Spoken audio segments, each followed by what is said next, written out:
Robbie Williams Rewind. Welcome to Robbie Williams Rewind. I'm Matt. I'm Lucy. And along with help from special guest fans, we take you on an in-depth rewind through the career of multi-award-winning singer, songwriter and entertainer, Robbie Williams. And in this very special episode, we have a very special guest fan joining us live from Hollywood, USA, none other than Perez Hilton. And for those of you who don't know, Perez Hilton describes himself as the internet's most notorious gossip columnist. The LA Times calls Perez, like US Weekly, The Star, The Inquirer, and Life and Style, all rolled into one sweet yet snarky, sagacious yet salacious gay man.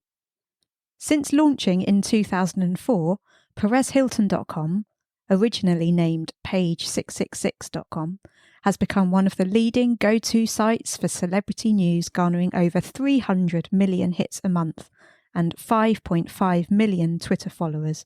Perez is the editor-in-chief and sole owner of PerezHilton.com. He also wrote 2 best-selling books in 2009, Perez Hilton's Red Carpet Suicide and Perez Hilton's True Bloggywood Stories. Later in 2020, he released TMI, My Life in Scandal.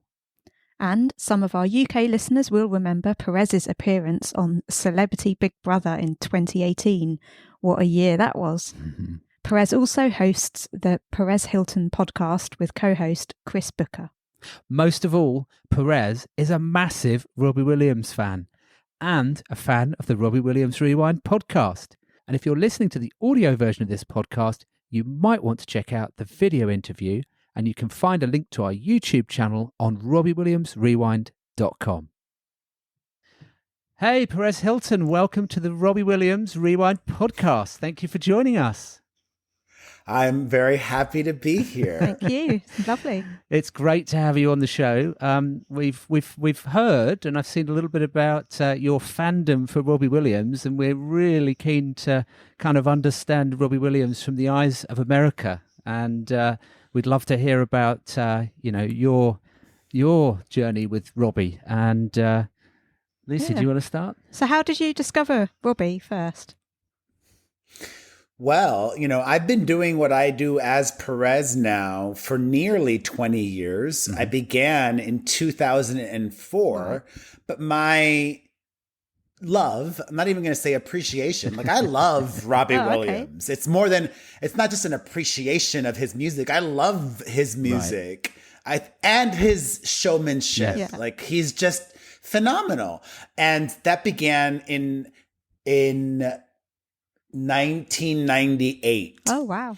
When I studied abroad. I went to Spain for a semester. So you think back 1998, that was kind of like peak Robbie. Yes.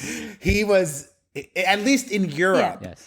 And in America back then, I was a college student. The tastemakers, the real music lovers, of course, were aware of him, but it hadn't quite reached mass. And actually, let's pause the conversation and I'll just address, the broader topic of why a lot of artists that are successful in the UK, for example, don't make it in America. Mm-hmm. Yeah. And I would say it's just because of finances. Right. A lot of them aren't willing to take the risk, to invest the time and loss of money that it would take to crack America.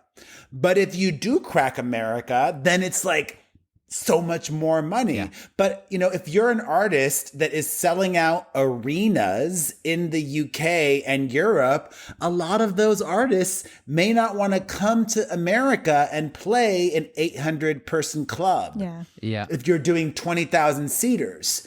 I'll fast forward in a second. But yeah, I was living in Spain, in Madrid, and as soon as I heard Robbie, I loved it. I'm like, I love music and he makes great music. Yeah. It's as simple as that. I'm also a huge Anglophile, from not just Robbie, but all of the other British artists that I've loved and supported and championed as Perez.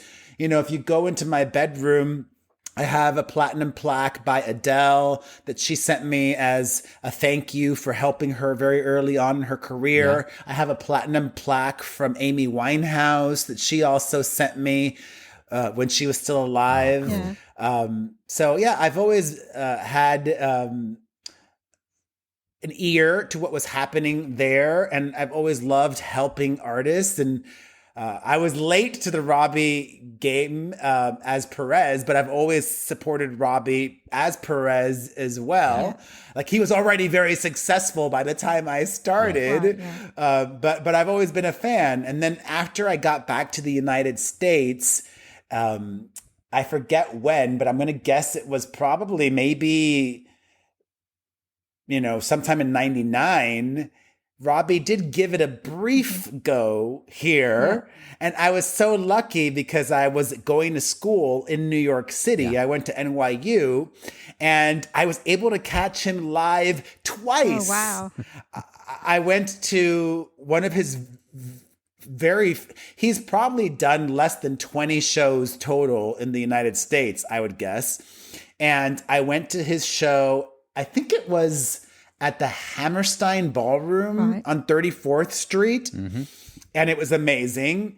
And I was such a Robbie fan that I even somehow, I don't even remember how, but I somehow was able to get tickets to, I think he did like a VH1 TV special.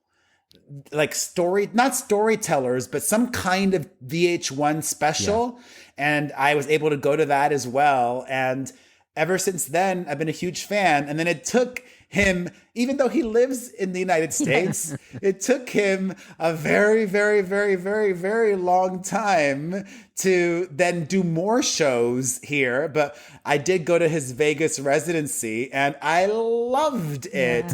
Yeah. I think he still has some shows left that he never rescheduled. Yeah, that's right. So hopefully, he does. Hopefully he will reschedule those because I will go back and see him again. And actually, my fantasy, my dream is I would love, and I've said, and you know, if you build it, they will come, or if you say it enough, it might happen. I really would love for Kylie Minogue to do a residency in Vegas. Yes. And actually, you know, she could do off nights and Robbie could do the other. That would be amazing. Yeah, like they could do their residencies in tandem, and then maybe on the weekend shows or every once in a while they could do kids together, and maybe some other songs too. But it would make so much sense if they book Robbie and Kylie because there's kind of like a similar audience for both of them. We're huge Kylie fans, so you're preaching to the converted here. I need a Kylie Vegas residency. Yeah, agreed. But yeah, I did get to meet him afterwards, and he even dedicated a song to me during the show. He called me by my real name, which is Mario. He's like, which is a very cheeky Robbie thing to do, right? Yeah. So he dedicated the song to Mario, and he looked at me, and I'm like, oh my God. And then, you know, afterwards, you know, he was just so kind and made time for me and my friend, who was also a huge Robbie Williams fan. And he mentioned it during the show that I saw, which I would imagine he probably said something similar at some of the other Vegas residencies about his desire to do more shows, to actually do like a tour in the United States. Yeah. That would be really cool. But if not a tour, then at least more Vegas dates. Yes, we would love that. Oh, yeah. I think we went in the July. I believe you went in the March. I think it was an incredible show. Absolutely. The energy in that theater was just unbelievable. And being in Vegas was just such fun. So it's great. What I loved about it is like a lot of times when performers go to Vegas, they give you, you know, the Showgirls and Elvis and Showman and all of that. But a lot of the times, for me, it feels put on. Yeah. But for Robbie, no, he's been doing that already. That's who he is.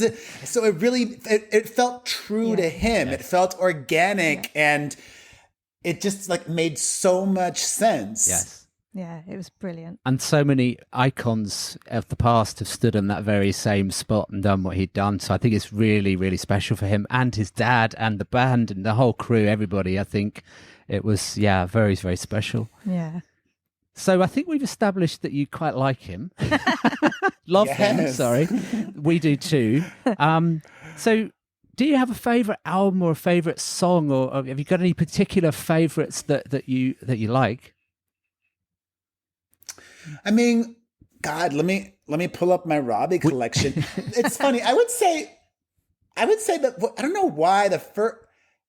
I mean, maybe Angel's what most people would say, but for me, the first song that pops into my mind is Millennium, Right. Because, like, it's like you would not think that would be a hit song, Right? but it is. And it just sounded at the time, and still actually, like there's no other pop star that has released a hit song quite like that. Yes. Yeah. You know, the orchestralness of it all, and just it felt so epic. I mean, maybe Adele, but even Adele hasn't released a song that sounded quite like Millennium. Yeah. You know, and of course, you know, Rock DJ was super fun, and you know, I like God, I'm having like all these flashbacks coming back to me now. Like, you know, I remember being in college back when if you wanted music, you had to go to the record store and buy it. And I would go to the Tower Records on 4th Street and Broadway in the NYU area. And I remember you had to go downstairs because that's Robbie was in the import section. He wasn't with the regular music. So I had to go downstairs for imports. And I was such a fan that I would buy not just the albums, but I would buy all of his singles as well. Wow. Because there would be bonus tracks on the single. It was unreleased music or live versions of songs. And I still love that, you know, like aggro punk cover of Back for Good. Oh my God, I love that as well. I really love that. Take That song, you know. I prefer that to the original Take That version. But yeah, I mean, I love, and the name of the song is, but I even still love his current output. Yes. Like, there was one, I forget the name of the song now because it's blanking. I have parent brain, but it was that he made a video for it and he was on the top of a building. I think it was in Mexico or something. I just want people to like me. I remember you talking about, I just want people to like me. Yeah. Yeah, like even that song's great. Yeah. I'm like, this is such a Robbie fabulous song. We like his under the radar stuff. So you know, you don't get B-sides really anymore. So Robbie's response to that is to produce under the radar, which generally goes out direct to fans. You know, he doesn't, I don't think he puts it out to media or distribution normally. And there's some incredible songs. And he did a gig actually in London. When was it? 2019 Under the Radar concert. 2019 in Camden Roundhouse, where he just invited. It was just fans. the B-sides. Yeah, it's on YouTube. Unreal. You should check it out. It's really good. Yeah, I will. Yeah, and I personally I was never a Take That fan. right. Like, I don't really know Take That's music. Except for Back for Good. That's the only Take That song that I was really familiar with, to be honest.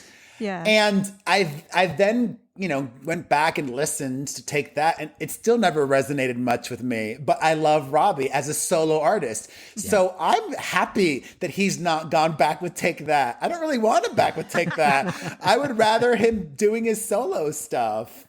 Yeah. But I am happy, though, even though I don't really want him for selfish reasons to rejoin Take That, it does make me happy to see that he has a very friendly relationship with all of the guys in the band. Yes. Yeah. And I think even during the pandemic, they did something together, which was cool to see. Yeah, I forget what it was, like some commercial or something that was like through a sponsor. Yeah. Yeah. Yeah. But yeah, that makes it, I was happy to see that. And, you know, I love that Robbie is like crazy as fuck. You know, I love that. Yes.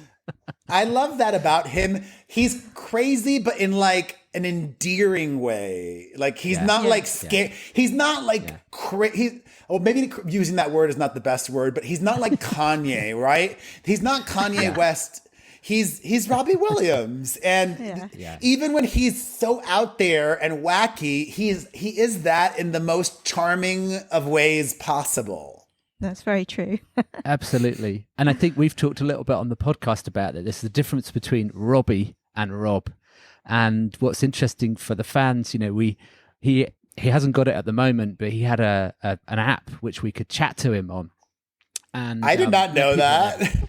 People never used to believe that it was actually him. Our friends were like, that's not him. That's just somebody else pretending to be. But it was him. It is him, yeah. And for years, we've all sort of chatted with him. And he really opens up. I mean, there could be anybody, obviously, in that chat room. It's a paid subscription service, but there could be anybody in there. But he always opened up about what it was really like to be on stage, And I remember a New Year's show that he did in the UK in when was it? 2016. 2016. Lucy remembers all the dates. And he gave the most amazing performance. He went out on the BBC all around the world. And then he came into the chat room afterwards and said, I was just scared as shit. I was just completely, I really wasn't enjoying that. But what it is a mark of a consummate showman, because he got on that stage and you would have not known. So I think, he often opens up about that. He said that was Robbie on the stage. Robbie took over. Rob was shitting himself. And I'm excited. So I love that humility about him. Yeah, I'm excited to see what he continues to do in the future because, like I don't know if he's ever done like a documentary film. Has he? Oh, well, it's funny you say that. Yeah. He's going to be doing one this year with, is it the producers of Greatest Showman? Yes. Has that been announced already? Yeah. Oh. It has been Maybe announced. it went over my head, or maybe I said it. Come maybe on, Perez. maybe I mentioned it and I just forgot. But yeah, I'm excited about that. That's exciting. There's not been a lot of noise about it yet. They're filming it in Australia this year. They're in pre-production at the moment in Melbourne. Wait, no. I meant a documentary. They're filming like an actual film based on his music. It's a biopic musical film. Oh, but it's a going to biopic be- with him and Yes. with him in it. Yes. He's playing himself. Yes. Yes. Well, they say he is playing himself. They're going to use CGI to kind of make him look younger for the younger scenes, and I'm sure there'll be other actors in it as well. But yeah, he's going to be in it. So apparently he hasn't. We don't think he's flown to Australia yet, but it's got to be imminent because he's doing gigs in the UK first. Yeah, he's got a gig June. here in the UK at Port Vale, his home football club, where he's always wanted to play. So he's got a homecoming gig in June. So he's somehow got to get that film in between now and June. So we think that it's very imminent. Oh. Yeah. Our friends in Australia are getting really excited about it. That is exciting. But actually, sorry, there has been a documentary about yes, him there has, quite a few years ago called Nobody Somebody. Oh, okay, I should watch that. So you should look that. Yeah, you should definitely watch that. It's a difficult watch because that was him during quite a challenging time. Yeah. And there was a lot going wrong for him at that time. So it's quite a dark film, but it's one of those must watch if you're a Robbie fan. But like what's great too is that, I just know that Robbie's always going to have a career because he has such a massive fan base and he's already done so many different kinds of things from, his pop albums to his swing albums to, maybe in the future. Yeah, maybe in the future he could even do a duets album. I don't think he's done that yet. So that could be an interesting thing, like Robbie duets or Robbie. Like I would actually like Robbie Goes Dance, like a straight up dance album. Oh, well, that is another thing that he's considering. Great minds. He's into his dance. Great minds. Like it would be great. But honestly, if I were him, I would say we're living in an age where less is more. So it would be like by album, I mean, maybe do, and I'm a fan of like all killer, no filler. Not that Robbie does filler, but leave them wanting more. So maybe do like 5 new dance songs and then 5 new remixes of his biggest hits as well. And then that's the album. Yeah. Like that'd be really cool. for me as a fan. I was just going to say, wondering what America thinks of Robbie, because, you know, he is known there, isn't he? Yeah, I mean, he's known here, but he could definitely, I mean, I don't know, he might have security here, but I don't think he does. Maybe he doesn't need it. Like, I think he could live a normal life in Los Angeles. And I think he does. I mean, he lives a normal, very wealthy person life here.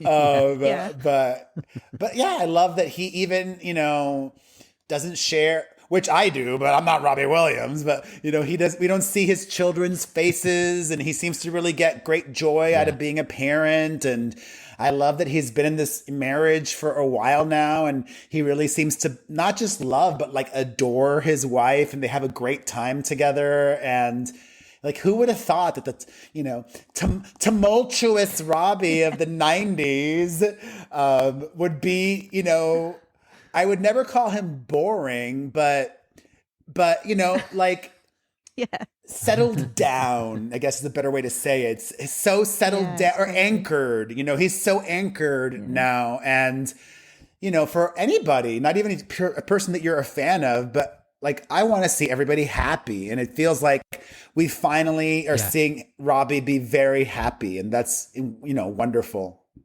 Yeah. Yeah, and I think that's why the biopic's going to be so interesting, because he's had so many ups and downs. There's so many stories to tell that I really do think it's, I mean, we're biased, of course, but I hope it's going to be a really popular film. You know, if they do it, if it's anywhere near like Greatest Showman level, which, you know, is the production team behind it, then it's going to be something else. So we'll see you on the red carpet. You know, I hope it does well, because then maybe even, you know, on the heels of that, they could do a musical stage adaptation as well. Like, I would love a Robbie musical and have it play on Broadway. And that could be a great way for more audiences here to become even more familiar with him as well. In addition to the movie, you know, have it both work simultaneously. Yes. Actually, he should start. Musicals take years to develop. He should start working on that now. Okay. Yeah. Well, you never know.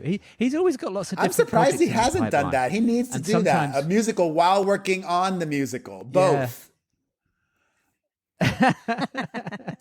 Yeah. Or like going back to what I said a minute ago too. Like, even, you know, I'm a big Robbie fan, but clearly not as big as you two. But like, I'm familiar and aware enough of things, and like, even just seeing that, you know, a decade or so ago, he had that falling out with his longtime songwriting partner. And then now they've reconciled, and now they're friends again and together again. So it's like he's happy, not just personally, but also happy professionally. And like I mentioned earlier, has a great relationship with the guys from Take That. And, you know, I think what's really wonderful about this era of his career is that he has no playbook, meaning in the 90s and early 2000s, he still had that hunger and things to prove, and things were done a certain way. Okay, if I want a hit, or if I want that, I need to do this and I need to do that, or create this kind of song, or whatever it might be. But he has nothing to prove. He is what I would say, I mean, I can't even think of another British, I mean, maybe Elton John and Ed Sheeran, but he's like one of the top 5 British males internationally of all time. He's got nothing to prove. So all he is doing now is just for fun, or whatever he wants to do. And he can do so much. Like, that's just so exciting for me. And he's done, I would say, a great job. What he's done an excellent job of is keeping, and you guys brought it up too, you know, about chatting with the fans in the app, or releasing all of this, you know, other music directly to the fans. He's done a great job of keeping the fans front and center, which you need to. You need to always make your fans feel seen and appreciated in order to sustain a very long career, because without your fans, you're nothing. Like, I'm a huge Madonna fan. I worship Madonna, but I can acknowledge that she doesn't have that relationship that Robbie does with the fans. In fact, I would say that I feel that Madonna doesn't respect and often takes for granted her fans with shit like showing up 2.5 hours late to start a show. Who the fuck does that? Nobody. Yeah. 2.5 hours late? Yeah. What? Like, Yeah, well, you know, and then it was. and then not just you, yeah. she does that all the time at every freaking show. And then, you know, she also barely performs any of the hits. And when you go see Robbie, you know, well, first of all, he has so many hits, and you know he's going to do the hits. You want the hits, he's going to give you the hits. He's a people pleaser. And I think that's why people keep going to see him, because, you know, those songs, they're great songs, but they were also, for me and for so many people, like, you remember where you were when you heard them, and they just bring back really like moments in time. They were such big songs that they also brought people together. And like, you didn't just love that song, but your grandmother who's not here anymore loved that song, or whatever it might be. You know, Robbie brings the people together.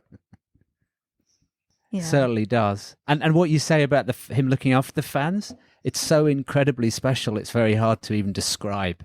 Over the past 20 years, it's been unbelievable how close he is to the fans, but so respectful as well. You know, he does a lot of Insta lives, and you've probably seen them. During the pandemic, he did a lot of karaoke on the Insta live, and he was singing some of his own songs, but then he was doing covers of other people's. And it was just really joyful to listen to him. And, you know, he was larking about, messing around, and he'd come out in his chainmail, and, you know, he was just entertaining us. You know, we were all feeling quite low. Everybody was.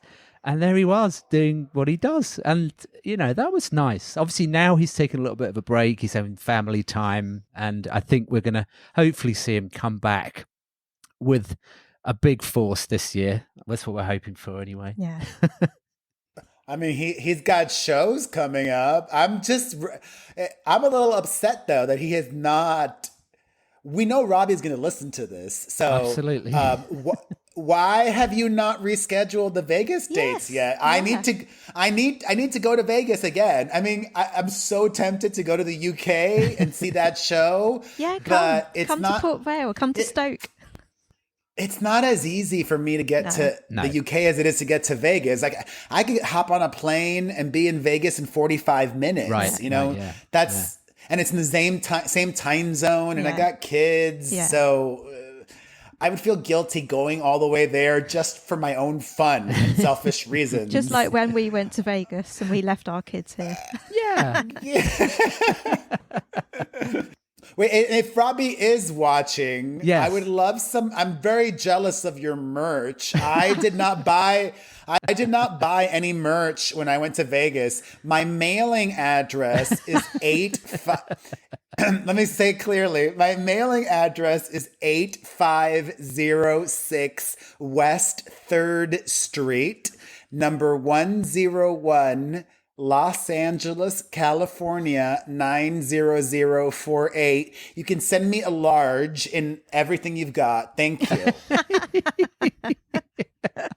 So there we go, Robbie. Perez has asked. You got to deliver now. He's one of your all-time fans. If you have any vintage merch, even that'd be even specialer. Oh my God! Or just slide into my DMs and let's meet up for some tea.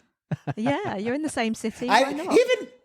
Even that. I love that Robbie talks. Like, I love that not only is he sober, but that he talks about it too, and that I think to a lot of people, like, that's very inspiring, especially because he was such the wild child back in the day, and they're able to see him and be like, wow, Robbie really got his shit together, and he's so much happier now. Like, I'm really struggling. And I don't know if I can do it, but fuck, if Robbie Williams can do it, then I can do it too. Yeah. So I love that about him, because not everybody shares that. And even just talking about mental health. Like, oh my God, I remember I fucking love him. He's so crazy, but that reminds me of me too, because I'm kind of crazy also.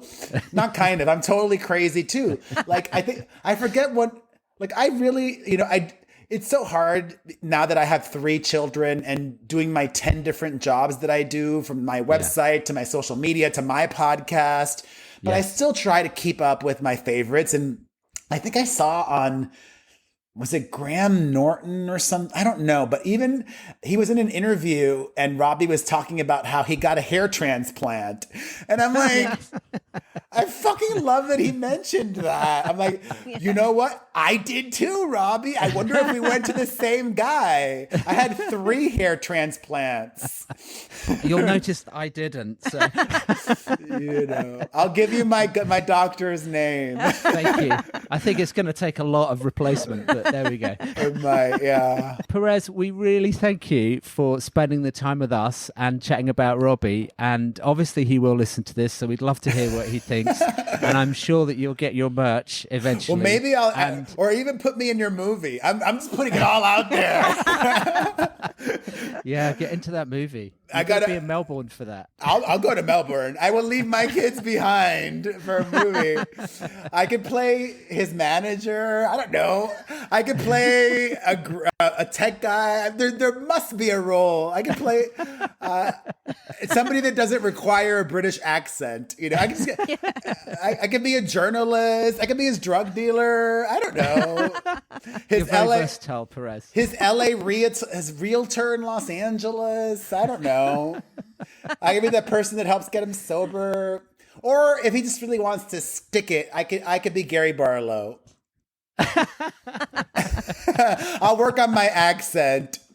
I think I kind of could. I could look a little bit like Gary. No, he's much more pretty than I am. No, he's a very handsome.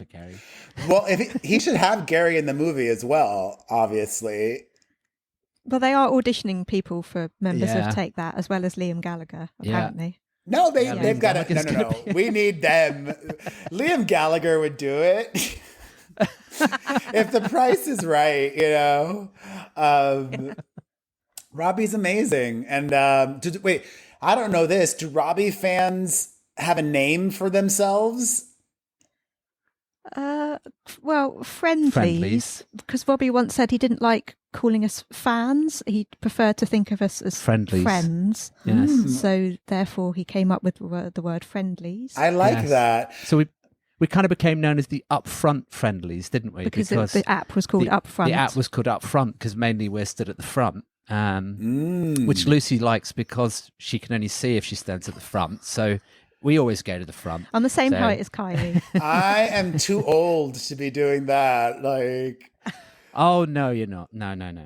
I can't do that. There's people way older than us that queue overnight, camp in tents. Wow. Maybe 1-2 nights to get to that front barrier. The barrier is everything for us super fans. Wow.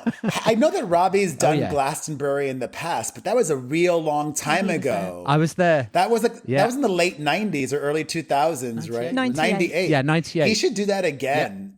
Yeah. He could play the legend slot. Yeah, he should go on there. It was incredible. And at that time, Glastonbury was still a bit closed. It was a bit like only the cool acts could play.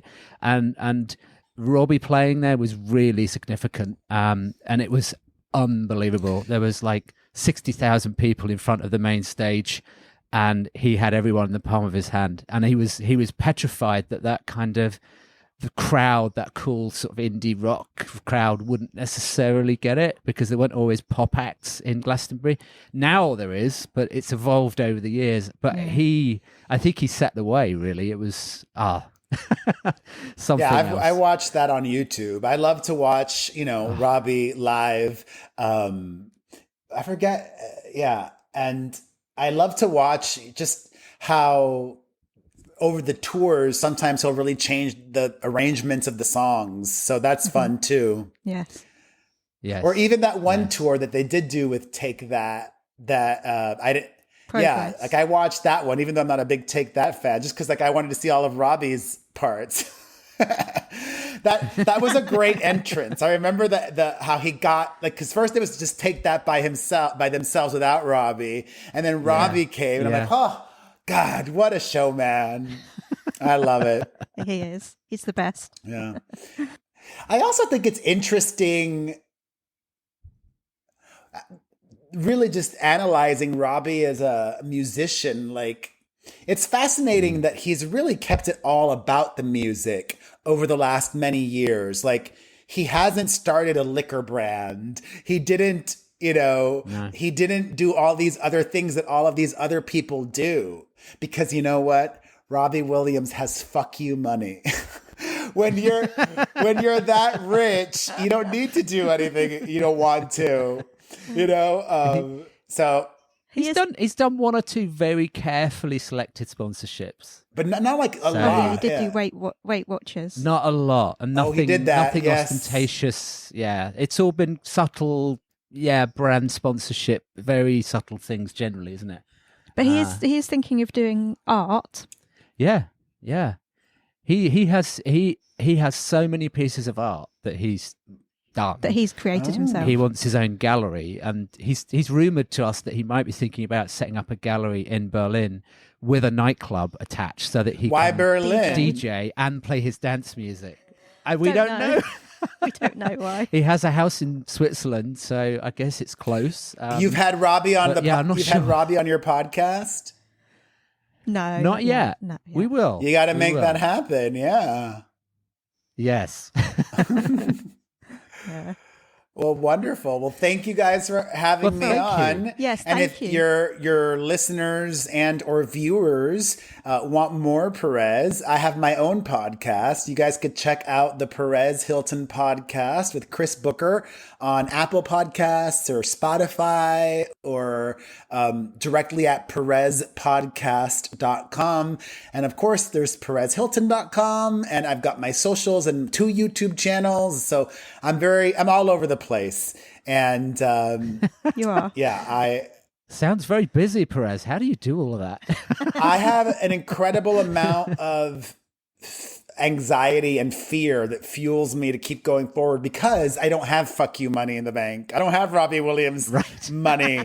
So I got to keep hustling so hard. It's so hard to maintain unless you're an A-lister. If you're an A-lister, you're always going to be an A-lister once you hit like that echelon. Yeah. But if you're a D-lister like myself, it's so hard to stay on the D list because in the blink of an eye, you can be on the Z list and then forgotten about completely. So I have an actually not even incredible work ethic. I have an unhealthy work ethic, which, thankfully 18 years later, I've been doing what I do now for 18 years. So thankfully 18 years later, I'm still here. I'm not as hot as I used to be. I can keep it fucking real. I'm not an it girl anymore, but I'm still here. All right. And I'm still on the list. Yes. You are. You are. Well, thank you, Perez. Well, Thank you. We really thank you for coming on, and we've been enjoying your podcast, and we follow you. So we encourage all our listeners to as well. And hopefully we'll see you at a gig one day. In Vegas. We'll see you in Vegas because we're coming back. All right. Well, hopefully we'll get an announcement. And if not, maybe. I mean, hopefully. I would love to go see him in the UK. That'd be great. But I need like another big tentpole to like latch onto that. If the Spice Girls come back and do another UK thing, I'll do the Spice Girls and Robbie. If I've got to make them both happen at the same time somehow. Okay. All right. Well, thank you. Well, we haven't got Celebrity Big Brother anymore, so you can't do that again. But we enjoyed you on that as well. Thank you. That was something. You. Thanks, Perez. Thank you. Thanks. Okay. Really appreciate it. Bye. Robbie Williams Rewind.